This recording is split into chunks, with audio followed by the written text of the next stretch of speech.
안녕하세요. 류용수 법무사입니다. 개인회생이나 개인 파산 전에 제발 일을 저지르기 전에 전문 법무사님이랑 상담을 하세요 라는 주제로 얘기를 좀 해보려고 하는데요.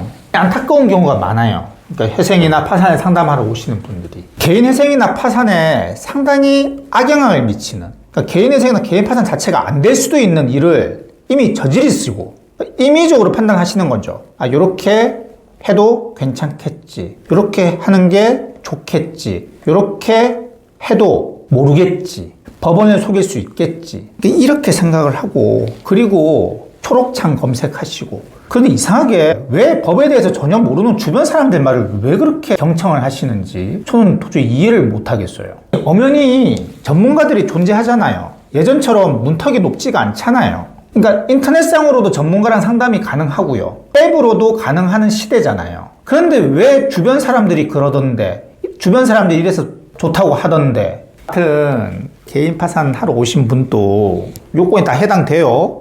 파산을 하는 게 좋겠습니다. 그래서 이제 진행을 했어요. 파산 선고도 내려줬고요.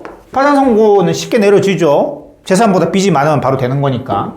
문제는 면책이 돼야 되는데 이때 서류들을 많이 제출을 하죠. 가장 중요한 서류가 채무자가 사용하는 은행 중에 마지막 거래일을 기준으로 5년 이내 은행 거래 내역서를 다 제출해야 됩니다. 그걸 파산 관계인이 다 검토를 해요. 돈이 어디로 움직였는지 의심되는 상황이 있으면 불러가지고 상담을 합니다. 이 돈 어디 간 거냐? 금융사라든지 이런 데 간 거는 크게 문제가 안 돼요. 근데 문제는 개인한테 간 거.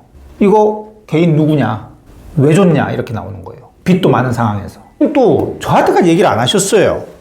근데 파산관제이 딱 걸린 거죠. 어떤 거요? 일단은 500만 원이 금은방으로 갔어요. 제가 물었어요. 이거 뭐예요? 금두꺼비를 사셨대요. 언제요? 개인 파산 직전에. 오래전도 아니에요. 오래전이면 할 말이라도 있죠. 금덩어리를 샀대요. 제가 물었어요. 왜 샀어요? 돈으로 가지고 있으면 채권자들이 빼앗아 간다고 주변 사람이 그래서 금으로 바꿔놓으라 그랬다고. 금은 못 뺏어가니까. 그래서 샀대요. 저한테 얘기 왜 안 하셨어요? 모를 줄 알았다고. 여러분 이거 모르겠습니까? 그리고 이걸로 끝이면 괜찮아. 이거면 뭐 500만 원 뭐 토해내면 돼요. 근데 또 이분이 딸아이가 결혼한다고 해서 2천만 원을 보내줬대요. 딸아이 결혼식에 보태라고. 또 언제요? 개인 파산 직전에.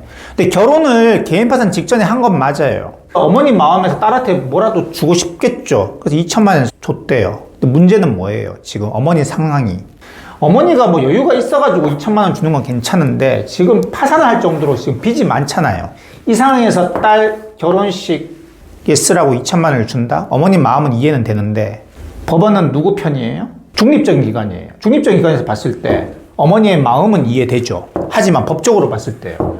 빚을 못 받고 있는 채권자들이 수두룩한데 딸한테만 2천만 원을 줬다? 용납이 안 되죠.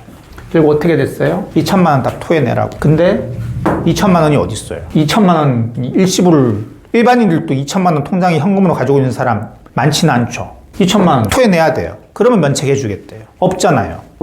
500만 원은 어떻게든 마련해 보겠대요. 근데 2천만 원은 없으면요. 관제인이 뭐라 그랬어요?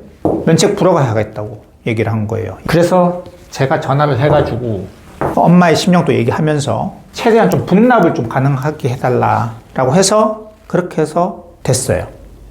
결국 다 토해내야 될 돈이에요. 그 한 가지 예일 뿐이에요. 회생이나 파산에 악영향을 끼치는 행동을 하시고 상담받으러 오시는 분들이 너무 많아요. 그때 또 얘기를 안 해요.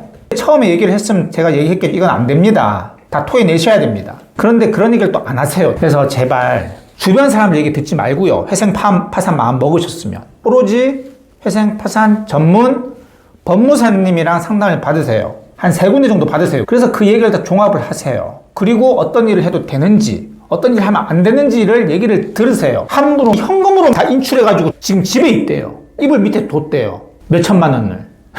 왜 그러셨냐? 은행에 돈 뺏어갈까봐. 예, 그거는 이해돼요. 그럼 박스에 있는 그 돈 어떻게 할 건데요? 그거 자기 가질 수 있을 것 같아요? 법원에서 다 도박한 걸로 봅니다. 빼돌린 걸로 봐요. 어설프게 법원 속이려고 하지 마시고요. 최대한 유리하게끔 해줄 수가 있어요. 제가 여기서는 다 공개할 수는 없지만 어떤 잘못된 행동을 했다고 하더라도 방법이 있거든요. 그러니까 꼭 솔직하게 얘기를 하세요. 그리고 일을 저지르고 싶으면요, 그 일을 저지르기 전에 반드시 전문 법무사님이랑 상담을 하세요. 그래야지 도울 수가 있습니다. 회생 파산을 할 때 여러분들 편은 여러분들이 의뢰를 맡긴 법무사님 뿐이에요. 법원이나 회생위원이나 파산관제는 절대 여러분 편 아닙니다. 그리고 여러분 편 해서도 안 되고요. 그래서 반드시 회생 파산 하기 전에 어떤 일을 하지 마세요.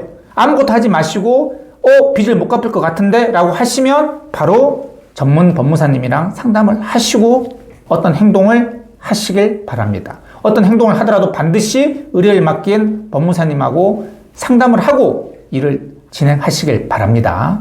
지금까지 류홍석 법무사였습니다. 감사합니다.